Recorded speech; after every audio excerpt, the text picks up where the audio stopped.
आज हम 21वां अध्याय पढ़ने जा रहे हैं। शिव महापुराण विद्योच्चय संहिता का 21वां अध्याय शिवलिंग की संख्या। जय गुरुजी, शुक्राना गुरुजी, अनंतम अनंतम शुक्राना। ऋषि बोले, हे महाभाग, सूत जी से व्यास शिष्य आपने जो यह भली प्रकार से पार्थिव लिंग का अर्चन कहा है, इसके लिए आपको नमस्कार है। हे दीनवत्सल, आप हम पर कृपा करके बतलाइए कि शिव जी का पार्थिव लिंग की कुल कितनी संख्या है। सूत जी बोले, हे ऋषि, पार्थिव लिंगों की संख्या कामना अनुसार ही कही गई है। विद्यार्थी पुरुष प्रीति पूर्वक सहस्त्र पार्थिव शिव का पूजन करे, ऐसा करने से उसका सारे मनोरथ पूर्ण होते हैं। धन का इच्छुक 500, पुत्र का इच्छुक 1500 तब वस्त्र को चाहने वाला 500 पार्थिव लिंग बनाकर पूजा करे। मोक्ष का इच्छुक 1 करोड़, भूमि का इच्छुक 1 सहस्त्र, दया का इच्छुक 3 सहस्त्र, 3 की कामना वाला 2 सहस्त्र तथा इसी प्रकार जैसी जिसकी कामना हो उसके अनुसार वेदों के उक्ति विधि से उतनी संख्या में पार्थिव लिंग की पूजा करे। पार्थिव की पूजा करोड़ों यज्ञ का फल देने वाली है तथा कामार्थी मनुष्य को भक्ति और मुक्ति देने वाली है, परंतु जिसका समय बिना लिंग पूजा के व्यतीत होता है वह तो महान दुर्वृत्त और दुरात्मा है और उसकी महान हानि होती है, क्योंकि एक और सब दान और विविध प्रकार के व्रत तथा तीर्थ नियम और यज्ञ हैं तथा एक और लिंग की पूजा है। कलयुग में और लोक में तो लिंग की पूजा ही श्रेष्ठ कही गई है, इसके समान दूसरा कुछ नहीं है। यही शास्त्र का नियम है।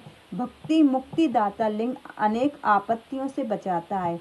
ऐसे नित्य पूजने वाला शिव जी का सायुज्य मुक्ति को प्राप्त करता है। शिव नामय लिंग की पूजा महर्षियों तक को नित्य करनी चाहिए। 4 अंगुल ऊंचा सुंदर वेदी से युक्त लिंग का उत्तम कहा गया है।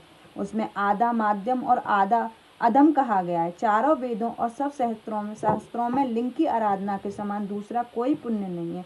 विद्वान को उचित है कि सब कर्म जालों को छोड़कर नित्य एक लिंग की ही पूजा करे, क्योंकि लिंग का अर्चन करने से संपूर्ण स्थावर जगम जगत पूजित हो जाता है। संसार से तरने का इससे सुंदर उपाय दूसरा नहीं है। ब्राह्मण, क्षत्रिय, वैश्य, स्त्री तथा अन्य सभी जातियों को शिवलिंग की पूजा करने का अधिकार है।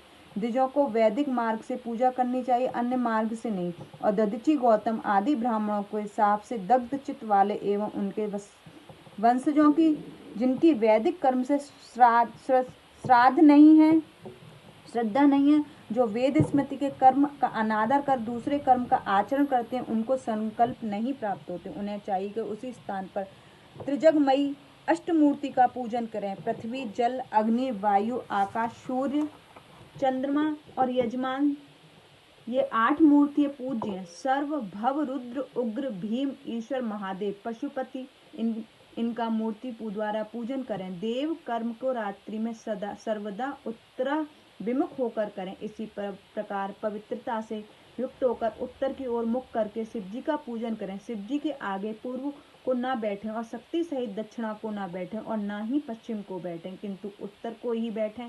साथ ही भस्म और रुद्राक्ष की माला तथा बिना बेलपत्र के ज्ञानी जन शंकर का पूजन न करें। शिव जी की पूजा में भस्म ना मिले तो मिट्टी से ही ललाट पर त्रिपुंड लगावें। इति शिव महापुराण विद्योच्चय संहिता का 21वां अध्याय समाप्त। जय गुरु जी।